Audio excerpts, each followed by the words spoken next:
a fome humana de conexão verdadeira. Nunca estivemos tão conectados e tão sozinhos. Você já reparou como a palavra conexão está por toda parte? Estamos conectados à internet. Estamos conectados às redes sociais, conectados a grupos de mensagens, conectados a pessoas que vivem do outro lado do mundo. Nunca foi tão fácil, enviar uma mensagem. Nunca foi tão fácil encontrar alguém. Nunca foi tão fácil saber o que os outros estão fazendo. E, ainda assim, uma pergunta permanece. Por que tantas pessoas se sentem tão sozinhas? Como podemos estar rodeados de contatos e, ao mesmo tempo, experimentar um vazio tão profundo? Talvez porque comunicação e conexão não sejam a mesma coisa. Talvez porque a alma humana precise de algo que a tecnologia por si só não consegue oferecer. Há algum tempo, eu ouvi o relato de uma mulher que tinha mais de 3.000 amigos nas redes sociais. Todos os dias recebia mensagens, todos os dias publicava algo, todos os dias era vista. Mas uma noite particularmente difícil, depois de receber uma notícia que a abalou profundamente, ela sentou-se no sofá com o telemóvel na mão. Ela percorreu centenas de contatos e percebeu algo que a fez chorar. Ela não sabia para quem ligar. Estava rodeada de pessoas, tinha 3.000 amigos e ao mesmo tempo profundamente sozinha. Talvez este seja um dos paradoxos do nosso tempo. A superficialidade dos contatos. Imagine uma pessoa comum. Ela acorda e vê mensagens. Ao longo do dia, responde grupos, partilha fotografias, comenta publicações, troca emojis, assiste vídeos, recebe notificações, conversa com dezenas de pessoas. Mas quando algo realmente importa, ou algo realmente acontece, quando surge uma dor profunda, um medo, uma perda ou uma crise, ela percebe que não sabe para quem telefonar. E é nesse momento que compreende uma verdade difícil. Estar em contato não significa estar conectado. Vivemos cercados por contatos, mas cada vez mais carentes de vínculos. Por quê? A verdadeira conexão exige algo que não cabe no emoji. Ela exige presença, tempo, escuta, vulnerabilidade.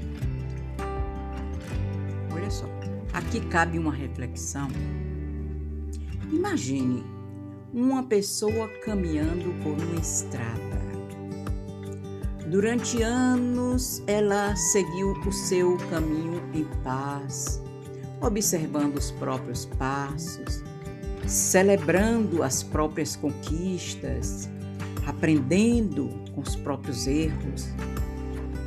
Mas um dia colocaram milhares de janelas ao lado da estrada. E através dessas janelas, ela começou a observar a vida de todos os outros.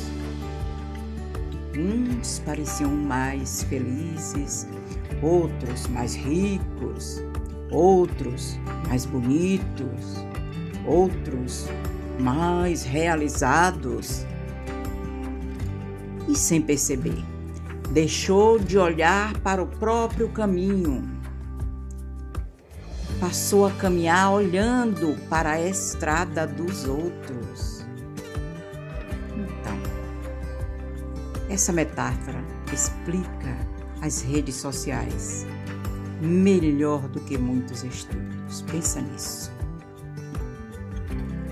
Existe outro fenômeno silencioso que alimenta a solidão contemporânea: a comparação constante, a comparação social e o vazio moderno. Durante grande parte da história humana, comparávamos-nos com poucas pessoas, né? Comparávamos com os vizinhos, os amigos, os colegas. Hoje, comparamos-nos com centenas ou milhares, todos os dias. E o mais curioso é que raramente estamos comparando realidade com a realidade. Estamos comparando a nossa vida real com vitrine cuidadosamente selecionada da vida dos outros. Vemos viagens, conquistas, corpos perfeitos, momentos felizes, sucesso. E começamos a acreditar que todos estão vivendo melhor do que nós. E aí? Pouco a pouco nasce uma sensação perigosa, a sensação de insuficiência, como se estivéssemos sempre atrasados, sempre em falta, sempre aquém. E esse sentimento não aproxima, ele isola. Eu gostaria muito de saber a sua opinião. Me conta nos comentários. Você acredita que as redes sociais aproximam ou afastam as pessoas? Conte-me sua experiência. Imagine um ator que passa muito tempo representando um papel que começa a esquecer quem realmente é. Vocês já ouviram, né? Vários casos de atores dizerem que às vezes demoram muito de sair de um personagem, uma persona. Todos o admiram, né? Pela personagem. Todos aplaudem a atuação dele. Mas quando ele se olha no espelho, já não sabe distinguir onde termina a máscara e onde começa a pessoa.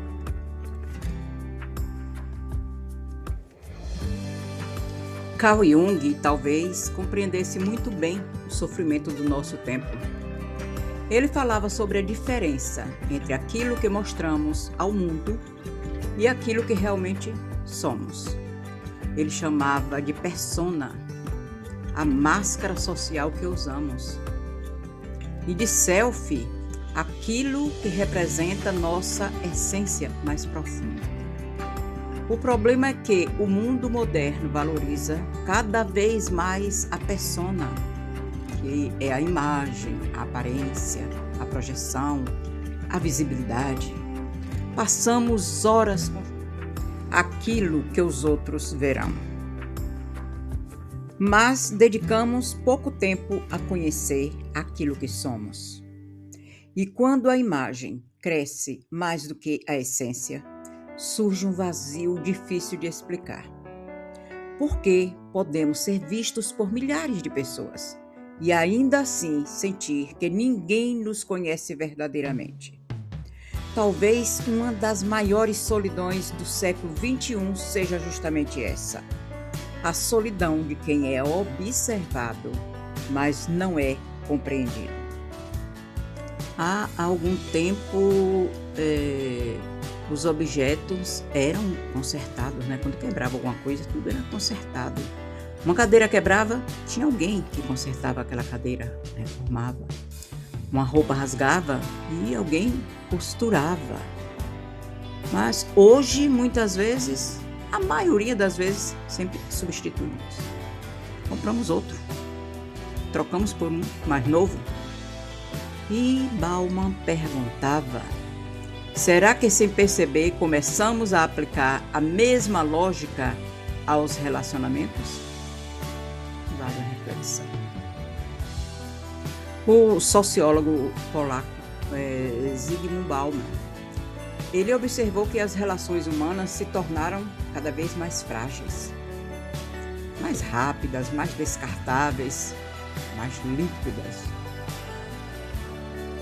Vivemos numa cultura que nos ensina a trocar, a substituir, a procurar sempre algo melhor. Isso acontece com produtos, com experiências e muitas vezes também com pessoas. Os relacionamentos passam a ser avaliados pela conveniência, pela utilidade, pela satisfação imediata. Mas vínculos profundos não nascem da rapidez. Eles exigem tempo, convivência, paciência, imperfeição. E talvez seja por isso que tantas pessoas sintam falta de algo que nem sempre conseguem nomear. Não lhes faltam contatos, faltam raízes. Bauman e os relacionamentos líquidos. Viktor Frankl perdeu quase tudo durante a Segunda Guerra Mundial. Ele foi preso em campos de concentração, ele viu pessoas desistirem da vida e viu outras continuarem a lutar apesar do sofrimento. Anos depois, concluiu algo extraordinário. O ser humano consegue suportar quase qualquer cômodo quando encontra um porquê. Essa é uma das histórias reais mais bonitas, né? Essa experiência do Viktor Frankl. E ele nos traz uma reflexão que considero essencial. Segundo ele, Viktor Frankl, o ser humano não vive apenas de prazer ou companhia. O ser humano precisa de sentido. E aqui existe algo muito importante. Uma pessoa ela pode estar rodeada de gente e sentir-se profundamente sozinha. Mas também pode atravessar períodos de solitude sem sentir abandono. Porque a verdadeira questão não é quantas pessoas estão ao nosso redor. A verdadeira questão é: nossa vida possui significado? Sentimos-nos úteis? Pertencemos a algo maior do que nós mesmos? Quando falta sentido, a solidão torna-se mais pesada. Quando existe propósito, até os momentos de recolhimento podem ser vividos com serenidade. Talvez sejamos como viajantes sedentos, cercados por água salgada. Nunca tivemos tanta comunicação, nunca tivemos tanto contato, nunca tivemos tantas formas de contato. Mas a alma continua procurando algo que essas águas não conseguem oferecer. A água doce da presença, da escuta, do afeto verdadeiro, do pertencimento. Talvez o problema não seja a falta de conexões. Talvez seja a falta de profundidade. Porque a alma humana não se alimenta de contatos. Alimenta-se de presença, de escuta, de pertencimento, de verdade. Nunca tivemos tantas formas de comunicação, mas talvez tenhamos esquecido algo fundamental. O ser humano não quer apenas ser visto. Ele quer ser compreendido, quer ser acolhido, quer sentir que pertence. E talvez seja exatamente aí que começa o caminho para uma conexão mais verdadeira. Primeiro com os outros, mas também com nós mesmos. E aqui encerramos mais uma reflexão da nossa jornada. Se essa mensagem encontrou eco no seu coração, deixe a sua experiência nos comentários. Eu gosto muito de ler as histórias e reflexões que vocês compartilham aqui. Afinal, talvez seja justamente na partilha sincera que descobrimos que não estamos tão sozinhos quanto imaginávamos. Que você encontre pessoas com quem possa ser verdadeiro. Que encontre espaços onde possa ser ouvido. E que nunca perca a capacidade de criar vínculos que alimentem a alma. Um abraço carinhoso e até a nossa próxima reflexão.